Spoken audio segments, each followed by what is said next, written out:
Hello बच्चों, कैसे हो आप सब। तो आज हम लोग केमिकल बॉन्डिंग का नेक्स्ट टॉपिक जो कि है बेंट्स रूल वो डिस्कस करने वाला है। नॉर्मल बोर्ड लेवल में अगर देखा जाए तो ये टॉपिक नहीं दिया हुआ और इस टॉपिक को डिस्कस नहीं करते हैं, लेकिन कॉम्पिटिटिव लेवल में डायरेक्ट नहीं दिया हुआ ये टॉपिक, लेकिन इसके ऊपर रिलेटेड कुछ क्वेश्चन आते हैं और कुछ क्वेश्चन हम लोग डिस्कस करेंगे इसके ऊपर, है ना। चलो, तो ये बेंट रूल है, ये आपके नीट के लिए, जेई मेंस के लिए और स्पेशली जेई एडवांस के लिए बड़ा ही इंपॉर्टेंट है। तो एक काम करो, अपनी अपनी नोटबुक ओपन करो, अच्छे से पहले इसको समझो और उसके बाद नोट्स बनाइएगा, ठीक है। तो टॉपिक का नाम क्या है? Bent's rule. क्या नाम है? Bent's rule. एक्चुअली ये रूल एक साइंटिस्ट ने दिया जिनका नाम क्या था? Henry bent. किसने दिया? हेनरी बेंट ने दिया। ओके, और ये हमारा केमिस्ट्री का बहुत ही रिसेंट रूल है, ठीक है, क्योंकि जो हेनरी बेंट है अभी 2015 में ही वो एक्सपायर हुए। तो उनका जो पूरा लाइफ था वो क्या था? लाइफ स्पैन 1926 से 2015 का है और ये बेंट रूल इसी टाइम पीरियड के अंदर आया हुआ है, तो रिसेंट है ये, ठीक है। अब ये बेंट रूल है क्या, क्या इसके एप्लीकेशंस है, तो हम लोग ये डिस्कस करने वाला है, ठीक है। तो देखो बात ही, तो बेंट ने क्या बोला, हेनरी बेंट ने क्या बोला कि अगर मान लो हमारे पास ट्रिगनल बाइपिरामिडल ज्योमेट्री है। देखो कौन सी ज्योमेट्री की बात हो रही है? Specially trigonal bipyramidal. Trigonal bipyramidal, short में क्या लिख दूं? टीबीपी। अगर हमारे पास ट्रिगनल बाइपिरामिडल ज्योमेट्री है, ठीक है, और उस ज्योमेट्री में हमारे पास सेंट्रल एटम के पास अगर लोन पेयर है और सेंट्रल एटम के पास अगर बॉन्ड पेयर है, ठीक है, और उस बॉन्ड पेयर में कोई मोर इलेक्ट्रोनेगेटिव एलिमेंट है, तो ये रूल क्या बोलता है कि उस ट्रिगनल बाइपिरामिडल ज्योमेट्री में बोले तो sp3d हाइब्रिडाइजेशन। भाई ट्रिगनल बाइपिरामिडल ज्योमेट्री का मतलब क्या होता है? sp3d हाइब्रिडाइजेशन होता है, ठीक है। चलो, तो वहां पर इन्होंने दो पॉइंट, बड़े इंपॉर्टेंट पॉइंट दिए, और वो दो पॉइंट कौन सा है? याद रखने वाली ये बात क्या कि अगर ट्रिगनल बाइपिरामिडल ज्योमेट्री हो, ठीक है, एग्जांपल लेंगे हम अभी लोग, जैसे PCl3F2 ले लेंगे हम लोग, ठीक है, या फिर हम लोग ClF3 ले लेंगे। इंपॉर्टेंट एग्जांपल ये कि अगर sp3d हाइब्रिडाइजेशन है और ट्रिगनल बाइपिरामिडल ज्योमेट्री है और सेंट्रल एटम के पास अगर लोन पेयर है, अगर लोन पेयर है, तो जो लोन पेयर है वो कौन सी पोजीशन ऑक्यूपाई करेंगे? वो ऑक्यूपाई करते हैं क्या? Equatorial position. तो पहले मैं आपको बता दूं कि इक्विटोरियल पोजीशन क्या होती है और एक्सियल पोजीशन क्या होती है। देखो, ट्रिगनल बाइपिरामिडल ज्योमेट्री का मतलब क्या हुआ? देखो, मान लो ये सेंट्रल एटम है कोई भी हमारे पास, मान लो ए, ओके, तो 1 2 3 ये प्लेन में है, तो कौन सी ज्योमेट्री हुई है? ट्राइगोनल प्लैनर हुई। ये तो ट्राइगोनल प्लैनर हुई। तो फिर एक बॉन्ड अबव द प्लेन और एक बॉन्ड बिलो द प्लेन, तो ये जो ज्योमेट्री है वो क्या हुई? ट्रिगनल बाइपिरामिडल ज्योमेट्री हुई, टीबीपी, ट्रिगनल बाइपिरामिडल ज्योमेट्री। अब देखो कि ये जो पोजीशन है, इनको हम लोग क्या बोलते हैं? इनको बोलते हैं एक्सियल पोजीशन। क्या बोलते हैं इसको हम लोग? Axial position. ये भी क्या है? Axial position. एक्सियल का मतलब क्या हुआ? Above the plane. एक्सियल का मतलब क्या हुआ? प्लेन से above and below, above and below the plane. और जो प्लेन में है, इन पोजीशंस को इसको हम लोग क्या बोलते हैं? Equatorial positions. Equatorial position. और ये भी क्या है आपकी? ये भी इक्विटोरियल, यानी जो प्लेन में है वो कौन सी पोजीशंस है? इक्विटोरियल पोजीशंस है। और जो above and below the plane है वो कौन सी हुई? एक्सियल पोजीशन हुई। कहानी क्लियर है? तो ये रूल क्या दो इंपॉर्टेंट बात देता है। पहली बात क्या है कि अगर ट्रिगनल बाइपिरामिडल ज्योमेट्री है और सेंट्रल एटम, ये सेंट्रल एटम है आपका, और सेंट्रल एटम के पास अगर लोन पेयर है, तो जो लोन पेयर है वो इक्विटोरियल पोजीशन को ऑक्यूपाई करेंगे। क्यों करेंगे? बड़े डिटेल में बताऊंगा। तो पहला पॉइंट क्या है कि lone pair will be at equatorial position, या lone pair will occupy equatorial positions. Clear है? अगर एक लोन पेयर है तो इक्विटोरियल में आएगा, दो है तो भी दोनों इक्विटोरियल में है, तीन है तो भी तीनों इक्विटोरियल में। कहानी क्लियर है? दूसरी बात, लोन पेयर के अलावा अगर बॉन्ड पेयर है और अगर मोर इलेक्ट्रोनेगेटिव एलिमेंट है उनमें, ठीक है, तो जो मोर इलेक्ट्रोनेगेटिव एलिमेंट है वो एक्सियल पोजीशन ऑक्यूपाई करता है। तो क्या लिखोगे? दैट मोर इलेक्ट्रोनेगेटिव एटम या फिर element will occupy, it will occupy कौन सी पोजीशन?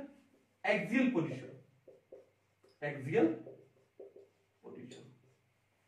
ठीक है, तो ये जो दो पॉइंट है, इन दो पॉइंट को, बड़े ही इंपॉर्टेंट पॉइंट है, अपने माइंड में फिट कर लो।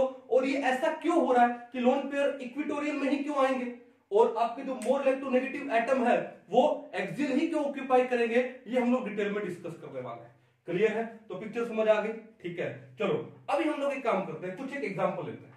ठीक है, कुछ एक एग्जांपल है। जैसे मान लो सबसे पहले मैं एग्जांपल लेने वाला हूं, किसका? मैं लेने वाला हूं PCl3F2। किसका एग्जांपल लेने वाला हूं? PCl3F2 का। तो पहला क्वेश्चन ये है कि PCl3F2 को हीट करेंगे तो हमको क्या मिलेगा? तो पहला तो क्वेश्चन ये है, तो मैं आपको पहले इसका आंसर बता देता हूं और फिर वो ऐसा क्यों हुआ according to the bent rule, कैसे हुआ वो हम डिस्कस करते हैं। तो PCl3F2 को जब हम लोग हीट करेंगे तो क्या मिलेगा? हमको मिलेगा PCl3 प्लस में F2। अब क्वेश्चन ये राइज करता है कि PCl3 प्लस F2 ही क्यों मिला?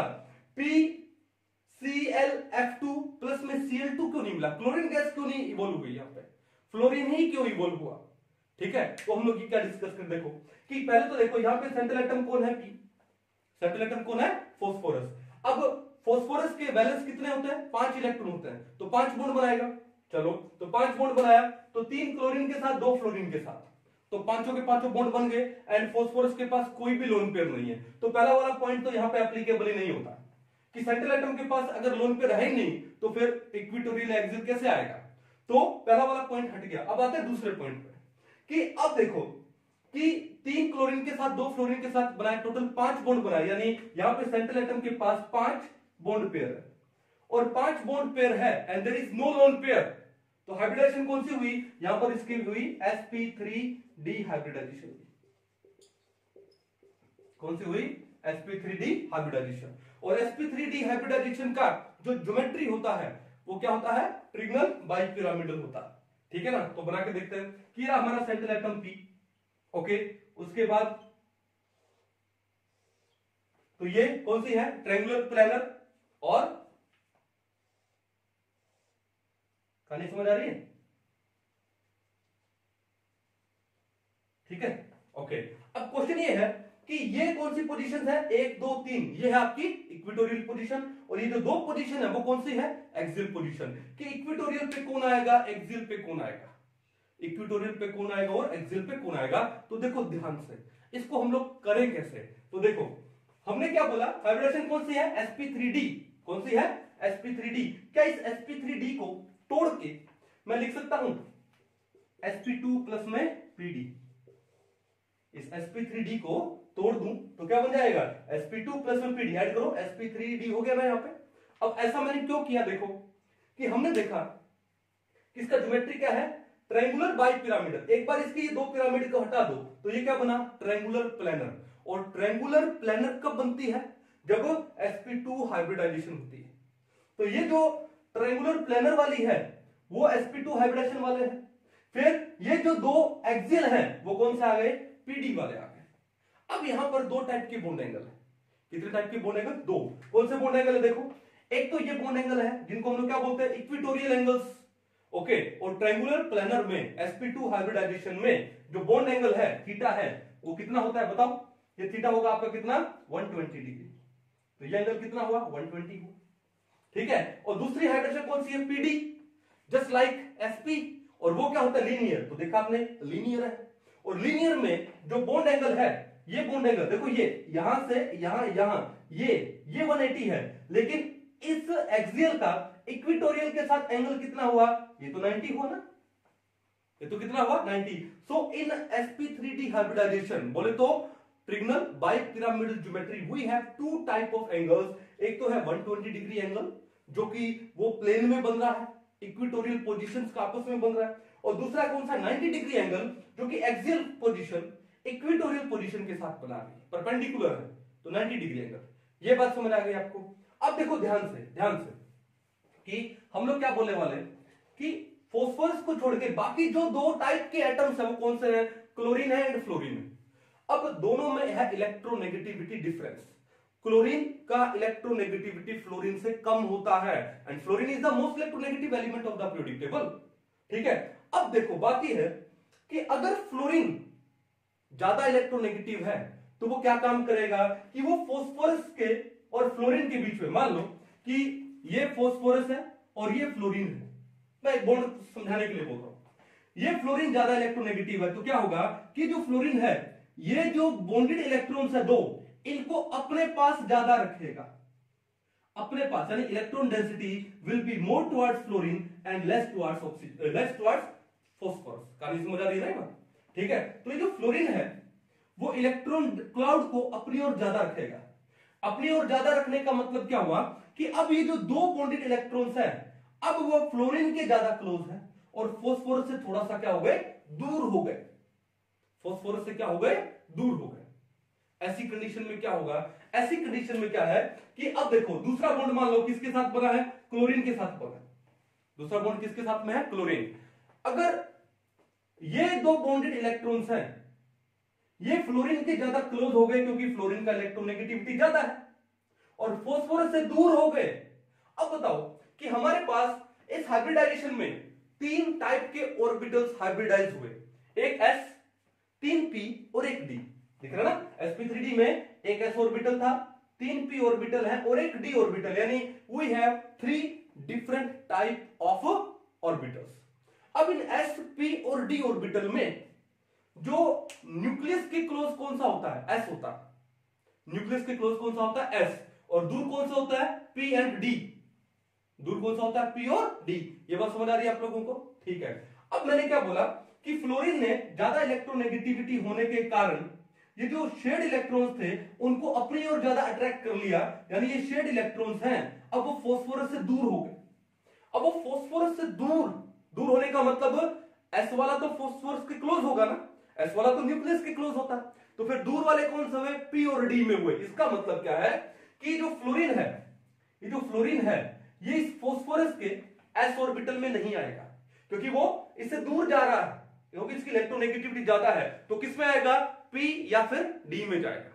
किस में जाएगा, p या d में। इसका मतलब यहां से एक पॉइंट सीखने को मिलता है कि अगर सेंट्रल एटम के साथ कोई ज्यादा इलेक्ट्रोनेगेटिव एलिमेंट अटैच है तो वो इलेक्ट्रोनेगेटिव एलिमेंट सेंट्रल एटम से दूर रहेगा और दूर उसके किस में, p में या फिर d में रहना पसंद करेगा। ठीक है, यानी इस ऑर्बिटल में जब ये हाइब्रिडाइजेशन होगा, ठीक है, फॉस्फोरस के ऑर्बिटल्स का, एक s ऑर्बिटल का, 3p ऑर्बिटल का और एक d ऑर्बिटल का, तो हमारे पास जो 5 sp3d हाइब्रिड ऑर्बिटल बनेंगे, तो जो फ्लोरीन है वो इस फॉस्फोरस के लेस p में यानी p लेस s में नहीं रहना चाहता है। किसमें रहना चाहेगा, मोर p में रहना चाहेगा, क्योंकि जो p है वो क्या है, फॉस्फोरस के न्यूक्लियस से दूर है। तो यहां से एक पॉइंट सीखने को मिलता है। क्या पॉइंट है हमारा, ये देखो ध्यान से कि इंपॉर्टेंट है ये भी, कि जो मोर इलेक्ट्रोनेगेटिव एलिमेंट है, मोर इलेक्ट्रोनेगेटिव एलिमेंट इट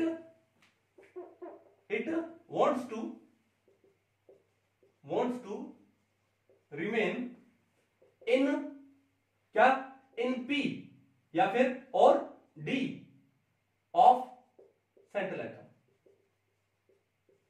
ठीक है, यानी अब देखो p और d तो प्योर हो गए ना, ये तो यहां पे तो हमारे पास क्या, हाइब्रिड ऑर्बिटल्स है।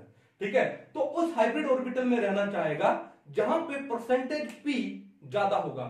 सेंट्रल या more electronegative element wants to remain in that hybrid orbital of किसका, central atom where percentage p क्या हो, ज्यादा हो और परसेंटेज s क्या हो, लेस हो। सेंट्रल एटम, ये जो मोर इलेक्ट्रोनेगेटिव एटम है उस सेंट्रल एटम के जो हाइब्रिड ऑर्बिटल है जिसमें परसेंटेज p ज्यादा हो उसमें रहना पसंद करेगा, और जिसमें परसेंटेज s ज्यादा हो उसमें रहना वो पसंद नहीं करेगा। क्यों? क्योंकि ज्यादा इलेक्ट्रोनेगेटिव है। तो क्या होगा कि शेड पेयर ऑफ इलेक्ट्रॉन्स को अपनी ओर खींचेगा, तो जो शेड पेयर ऑफ इलेक्ट्रॉन्स हैं वो इस फास्फोरस के न्यूक्लियस से क्या चले गए, दूर चले गए। दूर जाने का मतलब क्या हुआ, एस में तो नहीं रहे, फिर कहां रह गए, पी में रह गए या फिर आगे डी में चले गए। इसका मतलब क्या है कि जो मोर इलेक्ट्रोनेगेटिव एलिमेंट है जो सेंट्रल एटम के साथ जुड़ा है वो इस सेंट्रल एटम के उस हाइब्रिड ऑर्बिटल में इलेक्ट्रॉन देगा जिसमें परसेंटेज पी ज्यादा हो, यानी जो फास्फोरस के न्यूक्लियस से दूर हो, क्योंकि इसका इलेक्ट्रोनेगेटिविटी ज्यादा है। ये बात समझ आ गई? ठीक है। दूसरी बात, अब इस केस में क्या होगा फिर बाद में कि अगर ये फ्लोरीन है इस फास्फोरस के मोर परसेंट पी में जाना जाएगा तो फिर ये क्लोरीन को अपनी ओर खींचेगा। ये क्लोरीन को क्या करेगा, अपनी ओर खींचेगा। क्यों खींचेगा कि जब इलेक्ट्रॉन इसने खींच लिए तो अब ये फास्फोरस क्या हो गया, पॉजिटिव हो गया। पॉजिटिव हो गया तो अब ये क्लोरीन के जो शेड पेयर ऑफ इलेक्ट्रॉन्स को अपनी ओर खींचेगा, यानी अब ये जो शेड पेयर ऑफ इलेक्ट्रॉन्स है क्लोरीन के साथ वो फास्फोरस के थोड़े क्लोज आएंगे, और क्लोज फास्फोरस का मतलब उसके न्यूक्लियस के क्लोज आएंगे, और न्यूक्लियस के क्लोज कौन सा होता है, एस ऑर्बिटल होता है। इसका मतलब जो लेस इलेक्ट्रोनेगेटिव एलिमेंट है वो इस फास्फोरस के सेंट्रल एटम के किसमें, जिसमें परसेंट एस करैक्टर ज्यादा होता है, उस हाइब्रिड ऑर्बिटल में अपने इलेक्ट्रॉन देना पसंद करेगा। कहानी समझ आ गई? क्लियर है? तो देखो ध्यान से तो हमने क्या बोला कि अब देखो अगर मैं sp3d को तोड़ दूं तो क्या बन जाता है, sp2 प्लस में pd। अब देखो इस sp2 में देखूं तो परसेंटेज s कितना है, 33% है, 33.3% है। कितना है, 33.3%। कैसे, एक s और दो p, टोटल कितने हुए, 3 हुए, और उन 3 में s कितना है, 1, यानी 1/3 यानी 0.33। अगर परसेंट में करूं तो कितना हो गया, 33.3%। क्लियर है? और अगर मैं पीडी में देखूं, पीडी में परसेंटेज s कितना है, 0%। भाई पीडी s तो नाम ही नहीं आया, परसेंटेज s कितना है, 0% है। ठीक है, अब आप इसको एक फॉर्मूला से भी निकाल सकते हो, और वो फॉर्मूला देखो क्या है कि अगर आपको परसेंटेज s निकालना हो, क्या निकालना हो, परसेंटेज s। इसको बिठा दो एक बार। अगर आपको किसी हाइब्रिड ऑर्बिटल में परसेंट s करैक्टर निकालना हो या परसेंट p करैक्टर निकालना हो तो कैसे निकालें, देखो क्या निकाल रहा हूं मैं यहां पे, परसेंट s कैरेक्टर। ठीक है, in a hybrid orbital, in a hybrid orbital कैसे निकालते हैं, देखो cos theta is equal to s upon s minus 1, cos theta equal to s upon s minus 1। अब देखो ये sp2 है और sp2 में थीटा कितना होता है, 120 डिग्री होता है। थीटा कितना है, 120। देखा ना, ट्रिगोनल प्लेनर है तभी तो थीटा कितना है, 120 है। तो cos हमारा कितना हो गया, 120 हो गया। cos 120 degree equal to s upon s minus 1, और cos 120 कितना होता है, -1/2। कितना होता है, -1/2 is equal to s upon s minus 1। ये कहानी समझ आ गई? अब इसको सोल्व करते हैं तो क्या करो, क्रॉस मल्टीप्लाई कर दो तो क्या हो जाएगा, ये माइनस है तो ये s प्लस का माइनस हो जाएगा, और ये -1 + 1 हो जाएगा तो ये क्या हो जाएगा, 1 - s इक्वल टू 2s। ये -s वहां जाके प्लस s तो 1 इक्वल टू 3s, तो फिर s कितना हो गया, 1/3 यानी 0.33। तो परसेंटेज s कितना हो गया, ये आपका हो गया 33.3%। आ गया ना? तो हमारा भी परसेंटेज कितना है, 33.3%। अब जो एक्सियल पोजीशंस है वहां पर एंगल कितना है इक्वेटोरियल से, 90 डिग्री। कितना है, 90 डिग्री। तो देखो अगर मैं इस एक्सियल पोजीशन पे परसेंट एस निकालना चाहूं तो 0% है। क्यों, डायरेक्ट दिखने से लग रहा है तो एस तो है ही नहीं, फिर भी फॉर्मूला से निकाल के देखते हैं कैसे निकालें। देखो अगर हमको क्या निकालना हो, परसेंट एस कैरेक्टर निकाल रहा हूं, किसमें, इस एक्सियल वाले में। ठीक है, तो फॉर्मूला सेम वही, क्या, cos theta is equal to s upon s minus 1। अब यहां पे थीटा कितना है एक्सियल पोजीशन का इक्वेटोरियल के साथ में 90 डिग्री, तो कितना हो गया हमारा यहाँ पे cos 90 degree is equal to s upon s minus 1, और cos 90 कितना होता है, 0। कितना होता है, 0 equal to s upon s minus 1। ठीक है, तो इसको इससे मल्टीप्लाई करोगे, 0 को s माइनस 1 से कितना आएगा, 0, तो s कितना हो गया, s आ गया 0%। वही तो आ रहा है हमारा, s कितना आ रहा है, 0% आ रहा है। कितना आ रहा है 0%। पिक्चर समझ आई आप लोगों को? ठीक है, इसका मतलब क्या है कि PCl3F2 में क्लोरीन और फ्लोरीन में ज्यादा इलेक्ट्रोनेगेटिव कौन है? फ्लोरीन।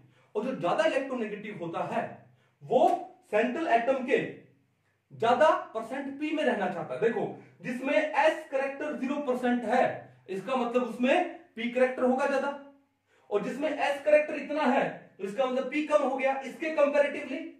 ठीक है, तो पी करेक्टर किसमें ज्यादा होगा? जहां पे एस करेक्टर है ही नहीं, तो फिर बचा कौन सा? पी करेक्टर बचा। तो अब बताओ फ्लोरीन कहां पर आएगा? फ्लोरीन आएगा कहां पर? एक्सियल पोजीशन पे, क्योंकि एक्सियल पोजीशन में एस करेक्टर कितना है? 0%। एस है ही नहीं। एस नहीं होने का मतलब क्या है कि न्यूक्लियस से दूर हो गया, यानी या तो वो पी में चला गया फिर डी में चला गया। कहानी समझ आ गई? तो दो फ्लोरीन ने कौन सी पोजीशन ऑक्यूपाई कर ली? Axial position. अब क्या बचे? क्लोरीन। तो क्लोरीन कहां पर आ जाएंगे? वो आ जाएंगे इक्वेटोरियल पोजीशन पे। तो PCl3F2 का स्ट्रक्चर क्या हो जाएगा? ये स्ट्रक्चर हो जाएगा जहां पर फ्लोरीन तो है आपके एक्सियल पोजीशन पे और क्लोरीन है आपके इक्वेटोरियल पोजीशन पे। कौन से रूल से? बेंट रूल से। मोर इलेक्ट्रोनेगेटिव एलिमेंट सेंट्रल एटम से उसके लेस एस में रहना चाहता है और मोर पी में रहना चाहता है।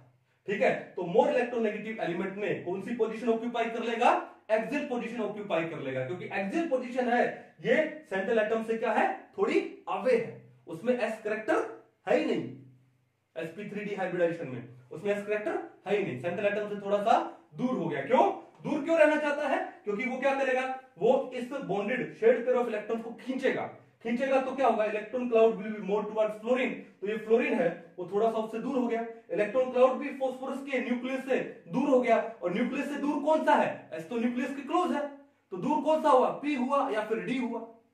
पिक्चर समझ आ रही है कि नहीं आ रही है? तो पहला बड़ा ही इंपॉर्टेंट पॉइंट है, इसको नोट करो एक तो, क्योंकि ये क्वेश्चन जो है कि what is the correct structure of PCl3F2, अच्छा क्वेश्चन है और कई बार एग्जाम में आ भी चुका है, IIT में आ चुका है।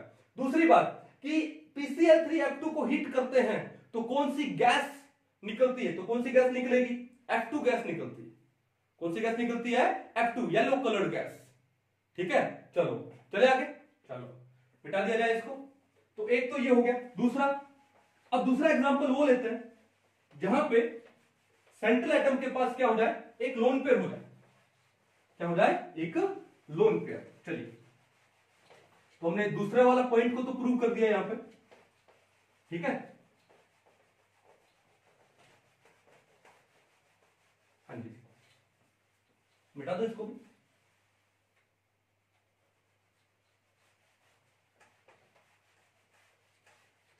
ये भी हो जाए।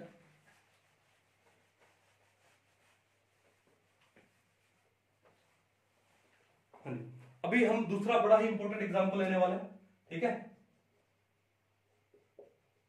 एग्जांपल नंबर 2, और वो हम एग्जांपल लेने वाले हैं कौन सा?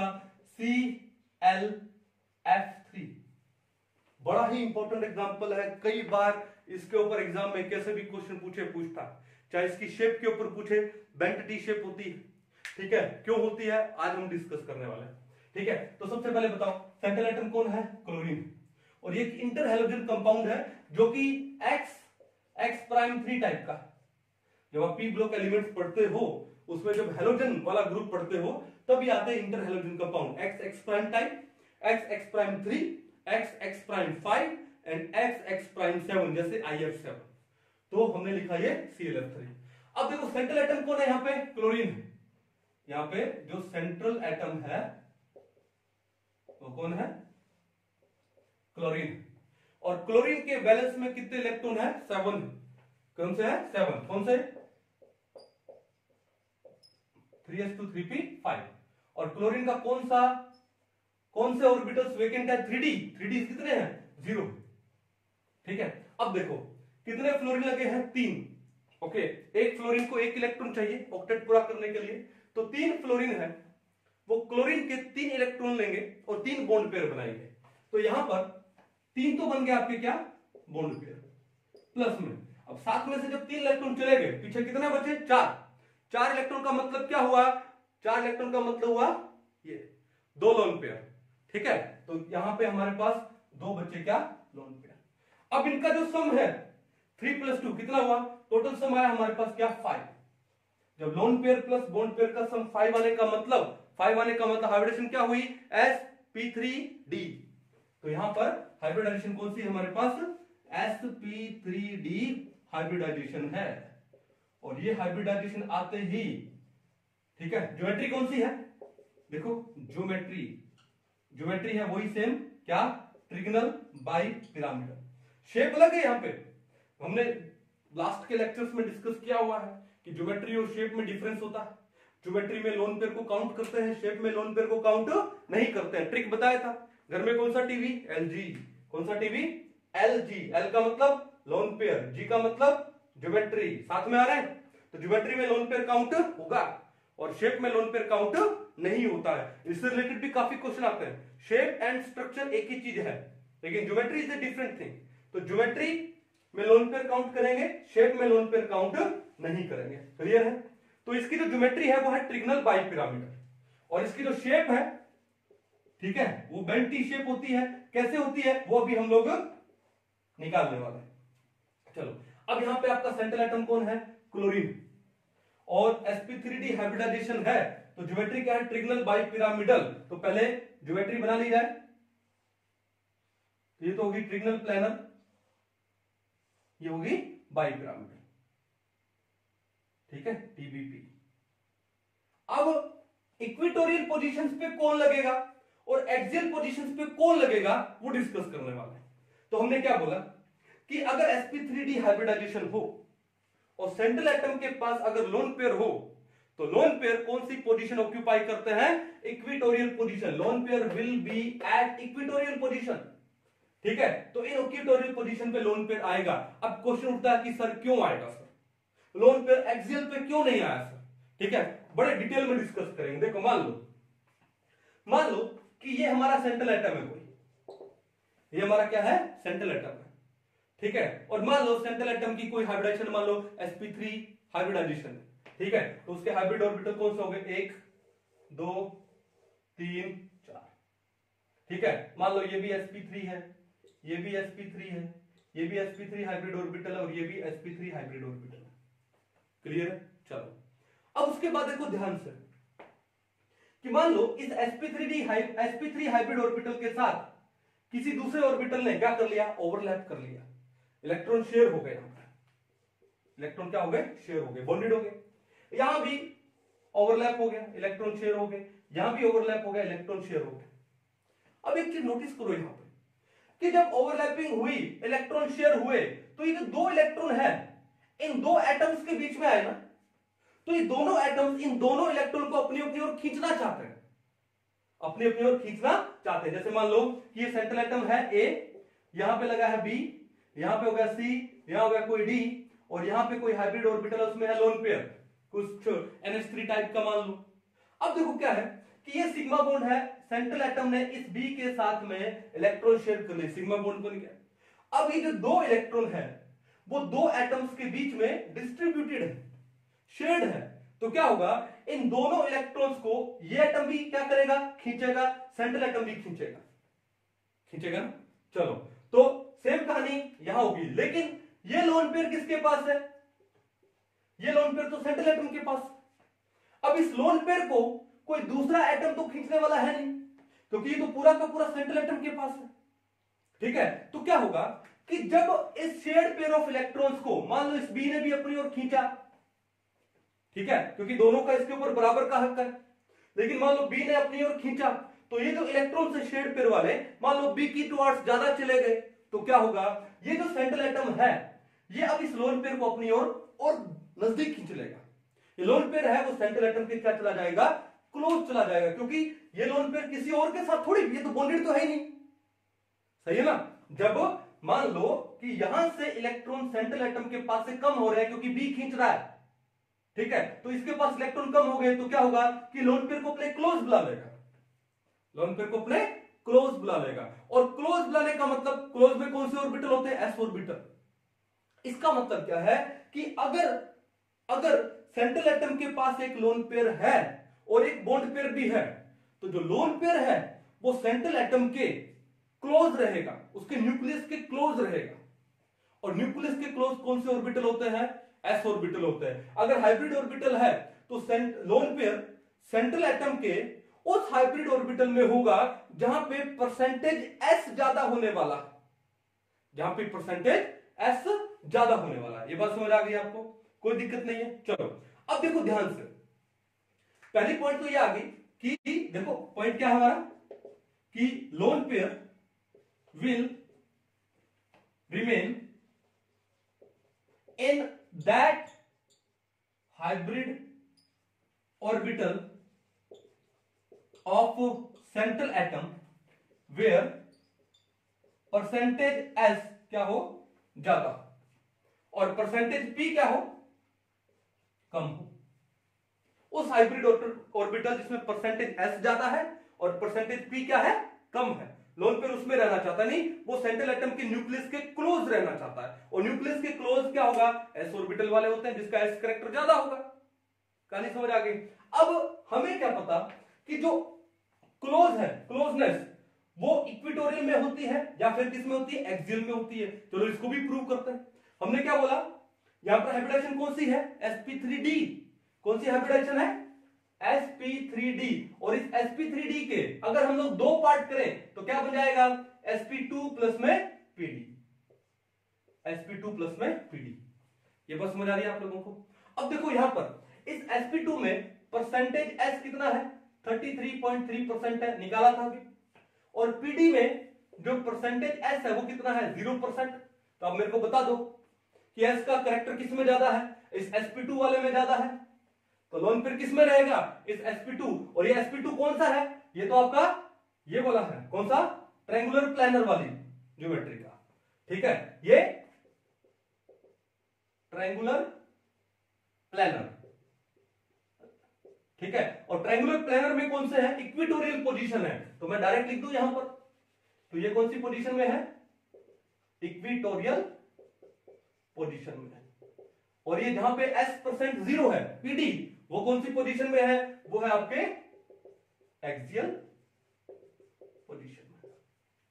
तो मेरे को बताओ कि यहां पर s करैक्टर किस में ज्यादा है, s करैक्टर यहां ज्यादा है, यानी इक्वेटोरियल पोजीशन में s करैक्टर ज्यादा है। तो लोन पेयर हमारा कहां पर आ जाएगा, लोन पेयर हमारा आ जाएगा इक्वेटोरियल पोजीशन पे। हमारे पास कितने लोन पेयर है, CLF3 में दो लोन पेयर है, तो दो लोन पेयर हमारे इक्वेटोरियल पोजीशन पर आ जाएंगे। ये लो, एक लोन पेयर मैंने यहां शो कर दिया, ठीक है, एक लोन पेयर मैंने यहां शो कर दिया, ठीक है। आगे तो फिर एक पोजीशन बच गई इक्वेटोरियल की, वहां पर कौन आ जाएगा, एक हमारा एफ आ जाएगा। ये लो, अब कितने एफ बच गए, तीन में से दो बचे, एक एफ यहां पर, एक एफ यहां पर। कहानी समझ आ गई। और उससे देखो साफ क्लियर हो रहा है कि मोर इलेक्ट्रोनेगेटिव एलिमेंट कौन है, फ्लोरीन। तो वो फ्लोरीन कहां पर ऑक्यूपाई होगा, एक्सियल पोजीशन पे होगा। हो गया। अब देखो यहां पर क्या है, ये इसका ज्योमेट्री तो हो गया, लेकिन शेप में लोन पेयर काउंट नहीं करता। तो लोन पेयर अगर काउंट नहीं करोगे, इसको हटा दो, तो शेप कैसे बनी, टी, देखो टी शेप। तो इसकी जो शेप है वो है टी शेप। कौन सी शेप है, टी शेप। बट अब देखो वेस्पर थ्योरी पढ़ते हैं। वेस्पर थ्योरी क्या बोलती है कि जो लोन पेयर रिपल्शन है, it is greater than loan pair bond pair repulsion, which is greater than bond pair repulsion. अब देखो यहां पे दो लोन पेयर है, ठीक है, और बॉन्ड एंगल कितना है 120, लेकिन लोन पेयर में क्या होगा, रिपल्शन होगा। अगर यहां रिपल्शन हो गया तो ये लोन पेयर और ये जो फ्लोरीन कितने डिग्री एंगल पे थे, 90 डिग्री एंगल पे थे। और अगर लोन पेयर रिपल्शन होगा तो ये एंगल बढ़ेगा, ये बढ़ेगा तो ये 90, तो ये फ्लोरीन कहां चला जाएगा, थोड़ा सा इधर चला जाएगा, बेंट हो जाएगा। क्या हो जाएगा, बेंट। तो जो शेप है वो कैसे आ जाएगी इसकी, due to the VSEPR theory, due to the lone pair bond pair repulsion. ये एफ ऐसे, और इस एफ को कैसे दिखा दे अभी हम लोग, ये लो। तो ये टी बनना तो था, लेकिन कौन सा बना, ये बना आपका बेंट टी शेप। जो CLF3 है उसका जो स्ट्रक्चर है, उसका जो शेप है वो क्या होता है, बेंट टी शेप होता है। According to which theory, VSEPR theory. Lone pair repulsion ज्यादा हुआ, उस वजह से जो एक्सियल वाले एफ थे वो थोड़े से क्या हो गए, डेविएट हो गए, ठीक है ना। तो क्या हो गया, बेंट टी शेप हो गया। ये कहानी समझ आई कि नहीं आई आपको, आगे ना। तो इसका मतलब CLF3 का जो बेंट टी शेप स्ट्रक्चर है वो हम लोग डिसाइड कर सकते हैं किसके ऊपर, बेंट रूल के ऊपर। क्योंकि जो लोन पेयर है, देखो इसमें काम और भी हो सकता था। क्या काम हो सकता था कि ऐसे भी स्ट्रक्चर बन सकती थी ना, 3 फ्लोरीन आ जाते कहां पर, इक्विटोरियल में आ जाते, मजे करते हैं, एक लोन पेयर ऊपर एक लोन पेयर नीचे, कोई एंगल बेंट होता ही नहीं, ठीक है। और इसका जो डाइपोल मूवमेंट है म्यू, वो भी कितना हो जाता, 0 हो जाता, क्योंकि ये लोन पेयर ऊपर खींच रहा है तो ये लोन पेयर नीचे खींच रहा है, तो दोनों ने एक दूसरे को कैंसिल कर दिया। ये फ्लोरीन यहां खींच रहा है, ये यहाँ पे तीनों 120 डिग्री एंगल पे ईच अदर से, तो इन्होंने एक दूसरे के डाइपोल को कैंसिल कर दिया, तो नेट डाइपोल कितना आ गया, 0 आ गया, ठीक है। ये हो सकता था, लेकिन क्या ये स्ट्रक्चर बनेगा इसका, नहीं बनेगा। क्यों नहीं बनेगा, क्योंकि यहां पे लोन पेयर है वो सेंट्रल एटम के एक्सियल पोजीशन पे है, और एक्सियल पोजीशन है वो न्यूक्लियस से थोड़ी अवे होती है, ठीक है। तो लोन पेयर को वो अवे नहीं रखेगा, सेंट्रल एटम लोन पेयर को अवे नहीं रखेगा। दूसरा बात, फ्लोरीन है वो ज्यादा इलेक्ट्रोनेगेटिव है, तो क्या करेगा, शेड पेयर ऑफ इलेक्ट्रॉन्स को खींचेगा, खींचेगा तो क्या होगा, खींचेगा तो क्या होगा, ये जो शेड पेयर ऑफ इलेक्ट्रॉन्स है क्लोरीन से अवे चले जाएंगे, उसके न्यूक्लियस से दूर चले गए, तो ये तो गेम ही उल्टी हो गई यहां पे। तो ये स्ट्रक्चर इसका राइट स्ट्रक्चर नहीं है। राइट स्ट्रक्चर कौन सा है, ये है। So the structure of ClF3 can be explained on the basis of Bent's rule. कौन सी शेप होती है इसकी, बेंट टी शेप होती है। लोन पेयर कहां पर होते हैं, इक्विटोरियल में होते हैं, और जो बॉन्ड पेयर है फ्लोरीन है वो कहां लगते हैं, एक्सियल में लगते हैं। एक फ्लोरीन इक्विटोरियल में होगा क्योंकि ट्रिगनल प्लानर कंप्लीट करना, और 2 फ्लोरीन कहां पर होंगे, एक्सियल में होंगे। पिक्चर समझ आ रही है आप लोगों को, चले आगे और बढ़े, चलिए। उसके बाद देखो ध्यान से, अब हम लोग एक काम करते हैं, क्या काम करें, हमको जो लोन पेयर और बॉन्ड पेयर का सम टोटल कितना करना है, 5 करना है। टोटल कितना करना है, 5। अब हम लोग पहले एक लोन पेयर ले लें, फिर 2 लोन पेयर ले लें, फिर 3 लोन पेयर ले लें, ठीक है। और वो लेने के बाद फिर हम लोग देखते हैं कि लोन पेयर कहां पर है, बॉन्ड पेयर कहां पर है। मजा आएगा ना, चलिए। और उनके कुछ एक एग्जाम्पल भी ले लेंगे। चलिए देखो ध्यान से, नंबर 1, मान लो इफ जो लोन पेयर है वो टोटल कितने हैं, 0 है, और जो बॉन्ड पेयर है वो टोटल कितना हुए, 5 हो गए, ठीक है। तो लोन पेयर और बॉन्ड पेयर का सम कितना आ गया, 5 आ गया, ठीक है। तो 5 आ गया तो क्या होगा, तो लोन पेयर तो है नहीं, सारे के सारे क्या है, बॉन्ड पेयर है। एग्जाम्पल क्या हो जाएगा इसका, एग्जाम्पल जैसे भी हमने क्या लिया, PCl3 Br2, ये भी ले सकते हैं। अब बताओ फटाफट, PCl3 Br2 का स्ट्रक्चर क्या होगा, बड़े मजेदार है ये भी, है ना। PCl3 Br2 का, ठीक है, खुद बना के देखो स्ट्रक्चर क्या होगा, ठीक है। चलो, तो यहां सेंट्रल एटम कौन है, P है, कोई लोन पेयर है नहीं, sp3d हाइब्रिडेशन है, ट्रिगनल बाइपिरामिडल। अब क्लोरीन और ब्रोमीन है, और दोनों में ज्यादा इलेक्ट्रोनेगेटिव कौन, क्लोरीन, और जो ज्यादा इलेक्ट्रोनेगेटिव एलिमेंट होता है वो सेंट्रल एटम के साथ में एक्सियल पोजीशन पे होता है ना, अवे होता है। तो यहां पे जो क्लोरीन है, 2 क्लोरीन को एक्सियल पे लगा दो, लगा दिया। अब क्या बचा, हमारी इक्विटोरियल पोजीशन बची, इनमें 2 पे तो लगा दो Br, क्योंकि Br 2 ही है, और एक पे क्या लगा दो, Cl। तो भैया PCl3 Br2 का जो स्ट्रक्चर होता है वो ये होता है, 2 ब्रोमीन और 1 क्लोरीन तो इक्विटोरियल पे है, और 2 क्लोरीन है वो एक्सियल पे है। कौन सा रूल, बेंट्स रूल। कौन सा rule, Bent's rule. More electronegative centre से अवे, लेस S में, मोर P में रहना चाहता है। समझ आई कहानी, चलो।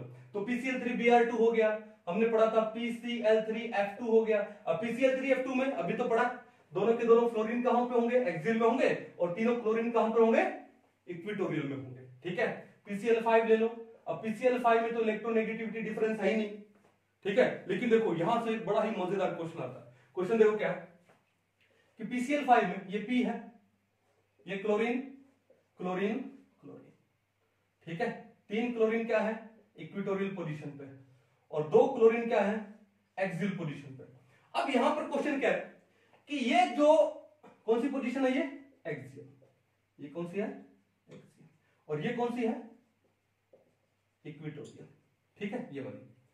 कि यहां पे जो PCl एक्सियल है, ठीक है, उनकी जो बॉन्ड लेंथ है, उनकी जो बॉन्ड लेंथ है वो ज्यादा होती है देन PCl इक्विटोरियल से, किसे, PCl इक्विटोरियल से।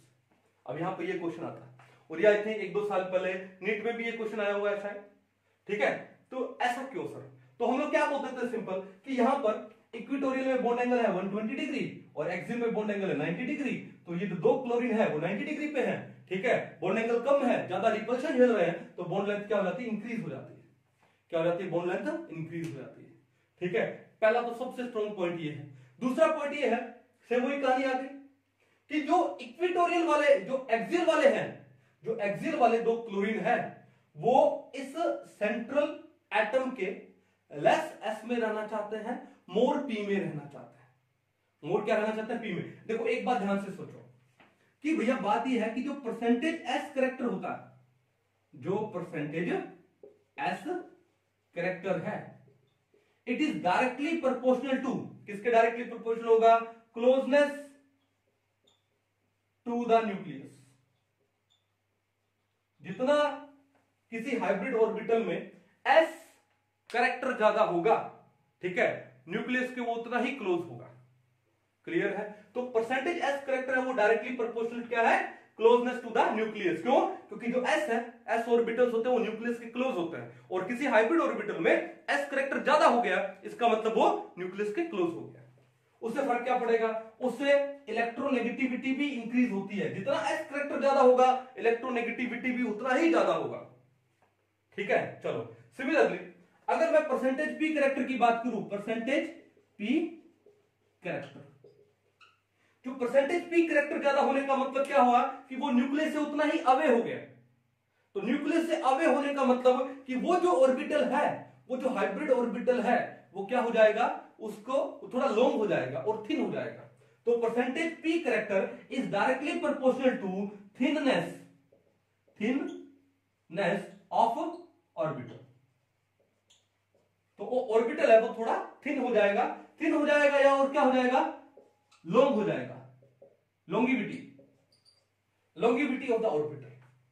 अब देखो ध्यान से, हमने बोला कि ये sp3d हाइब्रिडाइजेशन है, जिसको हम लोग अगर कहां पे गया, ये वाला डायग्राम, इस sp3d को अगर मैं दो पार्ट में डिवाइड करूं तो किसमें आएगा, ये आएगा sp2 प्लस में pd, यही तो आने वाला है। अभी sp2 का मतलब क्या है कि ये आपका ट्रायंगुलर प्लैनर, और ये pd का मतलब क्या है कि ये एक्सियल पोजीशन। अब इस sp2 में परसेंटेज s करेक्टर क्या है, ज्यादा है, और इस pd में परसेंटेज s करेक्टर क्या है, वो तो 0 है, ठीक है। अगर s परसेंट ज्यादा है, न्यूक्लियस के क्लोज होगा, तो ये बॉन्ड लेंथ कम होगी। और यहां पर पीडी में, यानी जो एक्सियल में क्लोरीन लगे हैं, उसमें परसेंटेज एस 0 है, और परसेंटेज एस 0 होने का मतलब क्या है, परसेंटेज पी ज्यादा हुआ, ठीक है। परसेंटेज पी ज्यादा होने का मतलब क्या हो गया कि वो जो ऑर्बिटल क्या हो गया, थिन हो गया, और वो न्यूक्लियस से दूर हो गया, लॉन्ग हो गया। तो ये क्या हो जाएगा, ये थिन हो जाएगा और लॉन्ग हो जाएगा, जिससे क्या होगा कि जो एक्सियल पीसीएल बॉन्ड लेंथ है वो क्या हो जाने वाली है, इंक्रीज हो जाने वाली है, ठीक है। तो इस PCl5 के अंदर भी हम लोग बेंट रूल को अप्लाई कर सकते हैं, सिंपल सी बात। पिक्चर समझ आ रही है ना। तो अगर लोन पेयर 0 हो, बॉन्ड पेयर 5 हो, कुछ एक एग्जांपल हमने ले लिए, जैसे PCl3Br2, PCl3F2 ले लिया, PCl5 भी ले लिया, ठीक है, कर लोगे, कोई दिक्कत नहीं है, ठीक है। इससे हमारा ये इंपॉर्टेंट क्वेश्चन भी सोल्व हो गया कि PCl5 में जो एक्सियल PCl बॉन्ड लेंथ ज्यादा होती है इक्वेटोरियल PCl बॉन्ड से। क्योंकि जो इक्वेटोरियल है उनमें s% ज्यादा है, न्यूक्लियस के क्लोज होगा, और जो एक्सियल है उनमें परसेंटेज s 0 है, न्यूक्लियस से दूर होगा, तो बॉन्ड लेंथ क्या हो जाएगी, इंक्रीज। पहला ये। दूसरा आप बॉन्ड एंगल से ले सकते हो कि भैया इक्वेटोरियल में बॉन्ड एंगल है 120 डिग्री, तो यहां पर क्लोरीन और क्लोरीन के जो लोन पेयर्स हैं उनके अंदर रिपल्शन कम होगा, लेकिन जो एक्सियल में बॉन्ड एंगल 90 डिग्री है, तो एक्सियल वाले क्लोरीन और इक्वेटोरियल वाले क्लोरीन के जो लोन पेयर्स हैं, उन लोन पेयर के बीच में देखो, इसके लोन पेयर 1 2 3, इसके लोन पेयर 1 2 3, बॉन्ड एंगल कितना है 90, तो इनके लोन पेयर क्लोज आएंगे तो उनमें रिपल्शन होगा। तो उस रिपल्शन से बचने के लिए बॉन्ड लेंथ क्या हो जाती है, इंक्रीज हो जाती है, जो कि बेसिक सा जो हम एक्सप्लेनेशन देते हैं आप लोगों को। लेकिन यहां पर भी हम लोग बेंट रूल को अप्लाई कर सकते हैं। कहानी समझ आ गई, ठीक है। अच्छे से डायग्राम उतार लो एक बार। चलिए ये 2 पॉइंट अच्छे से उतार लो, बड़ा ही इंपॉर्टेंट है। अब आगे चलें, हमने क्या लिए, PCl3 लिया, PCl5 लिया, हमने लिया क्या, हमने लिया PCl3F2 लिया, हमने लिया PCl3Br2 लिया, ठीक है। कुछ एक एग्जांपल हमने लिए sp3d हाइब्रिडाइजेशन के, जहां पर लोन पेयर था ही नहीं और बॉन्ड पेयर कितने थे, 5 थे। PCl3Br2 है, PCl3F2 है, ठीक है। दूसरा एग्जांपल लेते हैं। इफ लोन पेयर 1 हो जाए और बॉन्ड पेयर कितने हो जाए, 4 हो जाए, ठीक है, तो इनका सम कितना होगा, 5 होगा। और 5 सम होते ही बताओ हाइब्रिडाइजेशन कौन सी हो जाएगी, sp3d और TBP ट्रायंगुलर बाइपिरामिडल ज्योमेट्री हो जाएगी। मेन कहानी क्या है, एग्जांपल। तो एग्जांपल क्या है, बड़ा ही मजेदार एग्जांपल है, SF4। क्या है, SF4। अब SF4 में देखो ध्यान से, SF4 ये सल्फर है, ठीक है। अब सल्फर के पास एक लोन पेयर है और 4 बॉन्ड पेयर है। तो हमने क्या बोला कि अगर sp3d हाइब्रिडाइजेशन में सेंट्रल एटम के पास लोन पेयर होगा तो लोन पेयर कौन सी पोजीशन पे आएगा, इक्विटोरियल पोजीशन पे आएगा। तो लोन पेयर को ले आओ इक्विटोरियल पोजीशन पे, ठीक है। और उसके बाद 2 फ्लोरीन उसी इक्विटोरियल में लगाना पड़ेगा, क्यों, ट्रिगोनल प्लानर कंप्लीट करना है sp2। तो इनका फिर कितने बचे, 2 फ्लोरीन, तो 1 फ्लोरीन ऊपर और 1 फ्लोरीन नीचे, ठीक है। तो ये स्ट्रक्चर बन जाएगा, loan pair will remain in the equatorial position and fluorine है 2 फ्लोरीन इक्विटोरियल पे और 2 फ्लोरीन एक्सियल पे। अब बात यह है कि लोन पेयर है, बॉन्ड पेयर है, इन दोनों में एंगल कितना है, इनमें एंगल है 90 डिग्री। क्या होगा, रिपल्शन होगा। रिपल्शन होगा तो ये जो दोनों फ्लोरीन है वो थोड़े से बेंड हो जाएंगे, थोड़े से क्या हो जाएंगे, बेंड हो जाएंगे, ठीक है। चलो अब एंगल क्या हो जाएगा, एंगल ज्यादा हो जाएगा, 90 से ज्यादा हो जाएगा। अब बात यह है कि इसकी जो ज्योमेट्री है वो तो ट्रायंगुलर बाइपिरामिडल है, क्योंकि ज्योमेट्री में लोन पेयर काउंट करते हैं, लेकिन शेप क्या होगी इसकी, जो स्ट्रक्चर क्या होगी इसकी, जो शेप है, शेप बोलूं स्ट्रक्चर बोलूं एक ही बात है। तो कैसे, लोन पेयर को तो लेते नहीं शेप में, फिर बचा ये। अब बताओ, बचपन में आपने देखा एक बच्चा यहां बैठ गया, एक बच्चा यहां बैठ गया, ये फोर्स लगा रहा है, ये नीचे हो रहा है, ठीक है, तो ये ऊपर हो रहा है। फिर ऊपर जाने के बाद ये वापस ये नीचे आएगा, फिर ये कहां जाएगा, ऊपर जाएगा। बचपन में किया है ना, ये आपके स्कूल के प्लेग्राउंड में होगा या किसी आप गार्डन में गए हो, पार्क में गए हो, तो ये मिला होगा। क्या बोलते हैं इसको, सीसॉ। क्या बोलते हैं उसको, सीसॉ। तो शेप देखो, इसको घुमा दो, ऐसे घुमा दो, तो घुमा दो तो ये देखो 2 और ये सीसो बना के नहीं बना ना। तो इसका शेप कैसा होता है, SF4 का शेप क्या होता है, सीसो होता है, सीसो जैसा, ठीक है। यानी अगर आपके पास sp3d हाइब्रिडाइजेशन है और अगर आपके पास एक लोन पेयर है, 4 बॉन्ड पेयर है, तो शेप क्या होगा, शेप होगा सीसो। क्या शेप होगा, सीसो, ठीक है। और इसका एग्जांपल तो चलो हो ही गया, SF4 कर पाओगे, कोई दिक्कत नहीं है। चलिए इसको उतार लो, उसके बाद और आगे चलते हैं। तो ये तो हो गया SF4, जहां पे लोन पेयर 1 था, बॉन्ड पेयर 4 थे। अब आगे बढ़ते हैं कहां पे, नंबर 3। इफ लोन पेयर हो जाए 2 और बॉन्ड पेयर कितने हो जाए, 3 हो जाए। लोन पेयर 2 हो जाए और बॉन्ड पेयर 3 हो जाए, सम कितना हो गया 5, sp3d triangular bipyramidal geometry. But shape क्या है, डिसाइड करेंगे। अब इसका एग्जांपल क्या दें, इसका एग्जांपल क्या दें, लोन पेयर है कितने, 3 और बॉन्ड पेयर कितने हैं, लोन पेयर है 2, बॉन्ड पेयर कितने हैं, 3। क्या एग्जांपल है, सोच कर देखो, ठीक है, क्या एग्जांपल ले सकते हैं, बताइए। ClF3 का भी बिगिनिंग में तो किया था हम लोगों ने, क्या लिया हम लोगों ने, ClF3 ले लो, फिर BrF3 ले लो, ठीक है, BrCl3 ले लो, IF3 ले लो, एक्सेट्रा, ठीक है।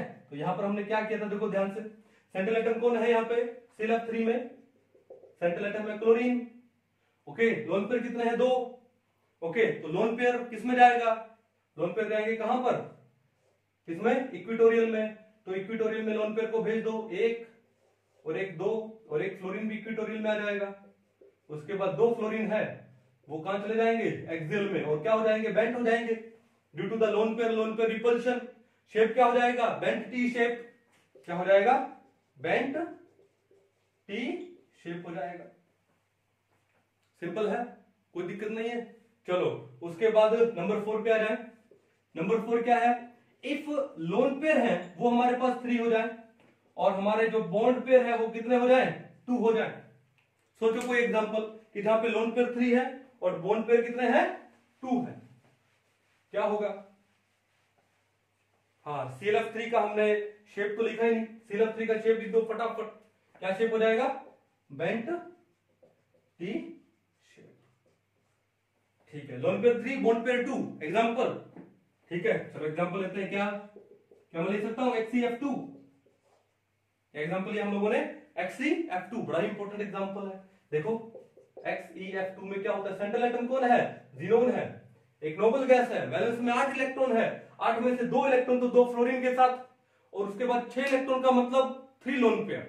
अब देखो 2 तो फ्लोरीन लगे हैं और 3 लोन पेयर हैं, तो मेरे को ये बताओ कि लोन पेयर और सिग्मा बॉन्डेड एटम में से इक्विटोरियल में कौन जाएगा?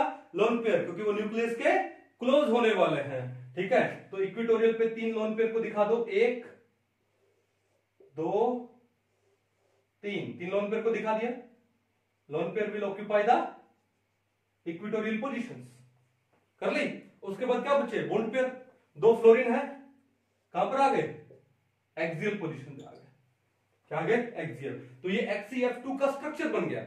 इसका जो ज्योमेट्री है, इसका जो ज्योमेट्री है वो तो कौन सा है? वो तो है क्या? TBP, trigonal bipyramidal. क्योंकि हाइब्रिडाइजेशन क्या है? sp3d, 3 लोन पेयर है, 2 बॉन्ड पेयर है, सम हुआ 5। लेकिन इसका जो शेप है, या फिर जिसको हम लोग स्ट्रक्चर भी बोलते हैं, वो क्या होगा? शेप में तो लोन पेयर को काउंट करते ही नहीं। फिर क्या बचा? लाइन बचा। तो इसका जो शेप है वो क्या होगा? लीनियर होगा सर। क्या होगा? Shape linear. कर पाओगे? तो यहां पर XeF2 और शेप क्या है? यहां पे लीनियर शेप है सर। क्या है? Shape linear. कोई दिक्कत नहीं। ठीक है, उसके बाद बॉन्ड पेयर 1 लोन पेयर 4 ऐसा ले नहीं सकते। ठीक है, तो वहां पे शेप क्या दिखाओगे? लीनियर। मतलब ही नहीं है वहां पे कोई। तो हमारे पास जितने पॉसिबल होने चाहिए थे लोन पेयर और बॉन्ड पेयर में, हमने वो लेके देखे, हमने एग्जांपल लेके देखे, और उन एग्जांपल में लोन पेयर है वो इक्विटोरियल पे आए और बॉन्ड पेयर कहां पर आए?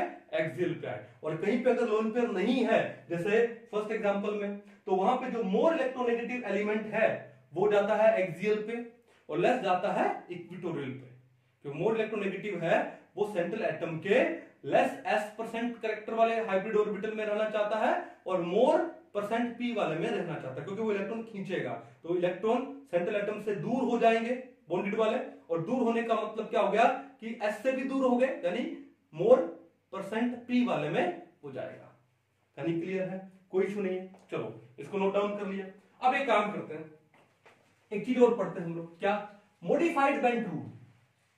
क्या है? Modified bent rule. ये बेंट रूल थोड़ा सा मॉडिफाई भी किया गया है। अब ये मॉडिफाई करके कैसे हुआ है वो भी हम लोग देख लेते हैं। क्या है? नॉलेज के लिए चाहिए ये भी। ठीक है, क्या है? देखो, मॉडिफाइड बेंट। ठीक है, मॉडिफाइड बेंट रूल क्या है कि कुछ एक एग्जांपल ऐसे भी हैं जहां पे बेंट रूल एप्लीकेबल ही नहीं होता। कैसे एग्जांपल है? देखो, ठीक है, मैंने एक एग्जांपल लिया, जैसे हमारे पास हो गया, मान लो XeF5 नेगेटिव। हमारे पास एक एग्जांपल है XeF5 नेगेटिव। कहते हैं कि यहां पर ये बेंट रूल एप्लीकेबल ही नहीं होता। कैसे नहीं होता? देखो, पहले इसका स्ट्रक्चर बनाते हैं। सेंट्रल एटम कौन है? ज़ीनोन, नोबल गैस है, वैलेंस में कितने इलेक्ट्रॉन होंगे? 8 होंगे। अब 8 है और एक नेगेटिव चार्ज जोड़ दिया। अब नेगेटिव चार्ज भी किस पे लगा दो? सेंट्रल पे लगा दो। तो 8 से कितने हो गए? 9 हो गए। अब 9 इलेक्ट्रॉन में से 5 इलेक्ट्रॉन तो 5 फ्लोरीन के साथ बॉन्ड बनाने में, सिंगल बॉन्ड बनाने में चले गए। तो इसका मतलब क्या है कि हमारे पास क्या है? 5 तो बॉन्ड पेयर प्लस 9 में से 5 गए 4 का मतलब क्या? हमारे पास 2 लोन पेयर है। हमारे पास क्या है? 2 lone pair. 5 bond pair 2 loan pair. तो 5 bond pair 2 lone pair, total sum कितना हुआ? 7। और 7 का मतलब क्या हुआ? हाइब्रिडाइजेशन क्या हुआ? sp3d3 हाइब्रिडाइजेशन ये हुआ। ओके, और sp3d3 में जो ज्योमेट्री है इसमें जो ज्योमेट्री है वो क्या होती है, pentagonal bipyramidal, just like IF7। IF7 में क्या होती है, पेंटागोनल बाइपिरामिडल। यहां भी क्या हो गया, पेंटागोनल बाइपिरामिडल। ठीक है, चलो ये ज्योमेट्री है, शेप की बात नहीं कर रहा हूं। शेप क्या होगी देखेंगे, शेप डिसाइड करेंगे। अब देखो क्या है कि इसका स्ट्रक्चर महत्व है। क्या है हमारे पास, जीनोम। क्या है, जीनोम। ठीक है, अब देखो बेंट रूल क्या बोलता है। अब यहां पर आपके पास 5 बॉन्ड पेयर है, 2 लोन पेयर है, तो बेंट रूल बोलता है कि लोन पेयर कहां पर आएगा, इक्विटोरियल पे आएगा, और बॉन्ड पेयर वो कहां जाएगा, मोर इलेक्ट्रोनेगेटिव एलिमेंट एक्सियल पे जाएगा। लेकिन मजे वाली बात यह है कि यहां पे क्या होता है कि 1 फ्लोरीन, 2, 3, 4, 5।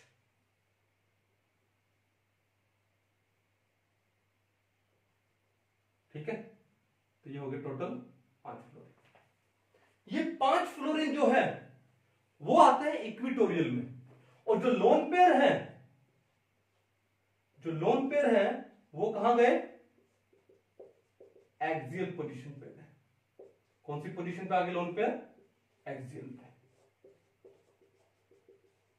Axial position. और ये जो बॉन्ड पेयर्स हैं वो किसके अंदर है, इक्विटोरियल पोजीशन में। ठीक है, चार्ज कितना आ गया, नेगेटिव। अब ये तो बेंट रूल के क्या हो गया, बिल्कुल अपोजिट हो गया। बेंट रूल बोलता है कि लोन पेयर तो कहां आने चाहिए, इक्विटोरियल में आने चाहिए, और मोर इलेक्ट्रोनेगेटिव कहां आना चाहिए, एक्सियल में आना चाहिए। ठीक है, लेकिन ये बेंट रूल के अपोजिट है, यानी इसके ऊपर बेंट रूल एप्लीकेबल हुआ ही नहीं।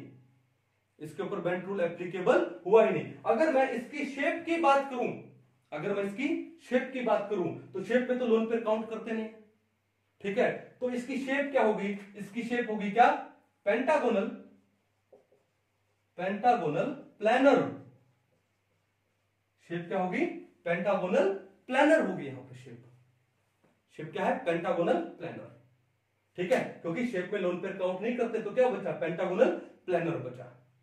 फिर क्वेश्चन उठता कि सर ऐसा क्यों हुआ, ऐसा क्यों हुआ, तो इसका रीजन ढूंढते हैं हम। ठीक है, इसका रीजन ढूंढते हैं कि इसने बेंट रूल को फॉलो क्यों नहीं किया। देखो ध्यान से कि अब अगर मैं इक्विटोरियल पोजीशंस की बात करूं, तो यहां पे जो बॉन्ड एंगल है वो बॉन्ड एंगल कितना हो गया, 72 डिग्री हो गया। कहानी समझ आ रही है अभी। और अगर ये लोन पेयर है, वो लोन पेयर कितने डिग्री एंगल पे है अभी, 90 डिग्री एंगल पे है। अब देखो लोन पेयर में रिपल्शन क्या होता है, ज्यादा होता है। ठीक है, तो वो कहां पे है, 90 डिग्री एंगल पे, लेकिन ये बॉन्ड पेयर कहां पर है, 72 डिग्री एंगल पे। तो अगर मैं लोन पेयर को इक्विटोरियल पोजीशन पे रखता, तो उनके बीच में एंगल आता कितना, 72 डिग्री। तो रिपल्शन होता ज्यादा, जिससे उसकी स्टेबिलिटी क्या हो जाती, कम हो जाती, अनस्टेबल हो जाता हूं। इसलिए हमको लोन पेयर को वहां रखना पड़ रहा है इनमें से कि जहां पे बॉन्ड एंगल ज्यादा है, और बॉन्ड एंगल यहां पर ज्यादा वाला कौन सा है, 90 डिग्री ज्यादा। ठीक है, तो अगर ज्यादा बॉन्ड एंगल पे होगा तभी तो वो लोन पेयर है वो रिपेल कम कर पाएंगे, स्टेबल हो पाएंगे। ठीक है, इसलिए लोन पेयर ने कौन सी पोजीशन ऑक्यूपाई की, यहां पर एक्सियल पोजीशन ऑक्यूपाई की, ताकि उनके अंदर जो रिपल्शन है वो कम हो सके। पिक्चर समझ आ रही है। इस वजह से इस XCF5 नेगेटिव ने बेंट रूल को फॉलो नहीं किया, ये बेंट रूल के अगेंस्ट चला गया। क्यों चला गया, स्टेबिलिटी के लिए। अरे सारा गेम किसका है, स्टेबिलिटी। मैं तो बिगिनिंग से बोलता रहा, the game is all about stability. ठीक है, स्टेबल होने के लिए किसी रूल पे एप्लीकेबल भी हो सकते हैं और रूल को डिसोबे भी कर सकते हैं। तो इस XCF5 नेगेटिव ने बेंट रूल को क्या कर दिया, खारिज कर दिया। XCF5 नेगेटिव ने बेंट रूल को डिसोबे कर दिया। Why, to attain stability. कहानी समझ आ रही है। ठीक है, so this is all about bent's rule. अब इसके ऊपर बहुत शानदार क्वेश्चन बनते हैं। मैंने आपको आई थिंक ब्रीफ में बताया, कुछ एक हमने एग्जांपल लिया, लेकिन आई थिंक आपके कंपटीशन के लिए इनफ है। ठीक है, मोर देन इनफ है। इससे रिलेटेड बहुत सारे क्वेश्चन आपके एग्जाम में भी आएंगे, हम लोग कुछ एक क्वेश्चन सोल्व भी करेंगे। ठीक है, तो आई होप आज का टॉपिक अच्छे से समझ आया होगा। तो मिलते हैं नेक्स्ट लेक्चर में, तब तक के लिए थैंक यू।